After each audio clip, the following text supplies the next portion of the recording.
শোয়েব শরীফ বরিশালের গৌরনদীর শরিকালের বাসিন্দা। চাঁদ রাতে ঈদ কেনাকাটার উদ্দেশ্যে ছোট বোনকে নিয়ে মোটরসাইকেল যোগে বের হন বাসা থেকে।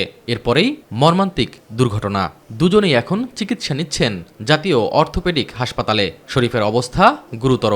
ইতিমধ্যে এক পা হারিয়েছেন, হারাতে বসেছেন হাতও।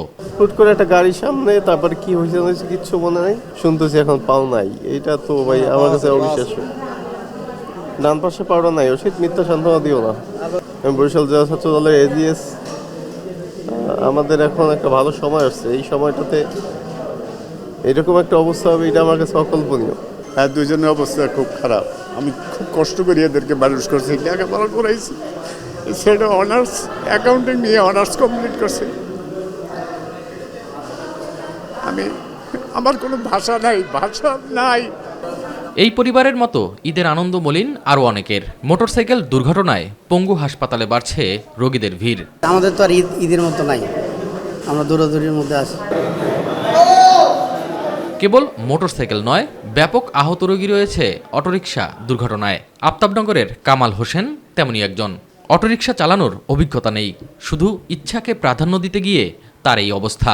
মেন রাস্তায় মোর পারাউন ধরছি আর গাড়ি কাইতে গেছে। কাইতে গিয়া আমার ফায়ের উপরে পড়ছে, পাও চামড়া একদম ফাইটটা গেছে, ফাইটটা একের হয়ে গেছে, আগ হয়ে গেছে। তো আমি তো আর এরা চালাই না, আমি তো আর বুঝি না। এই কারণে একটা খ্যাপ লয়ে আমি আওয়াজ ধরছিলাম, মানে খুশি হয়ে আর কি একটা খ্যাপ মারা দিই। শনিবার রাত 12টা থেকে রবিবার দুপুর 12টা পর্যন্ত 68 জন রোগী সেবা নিয়েছেন পঙ্গু হাসপাতালে। চাঁদ রাত থেকে সংখ্যাটা প্রায় 150। এর মধ্যে গুরুতর আহত রোগীর সংখ্যা বেশ কয়েকজন। গতকাল নামাজের আগ পর্যন্ত তেমন একটা ছিল না রোগী, নামাজের পরে বেশ কিছু রোগী আসছে। তার মধ্যে 2-3টা একটু সিরিয়াস ছিল। 2টা ফর্মে রোস্টারটা করেছি। প্রত্যেকবার রোস্টার থাকে, ঈদের সেন্ট্রাল রোস্টার থাকে।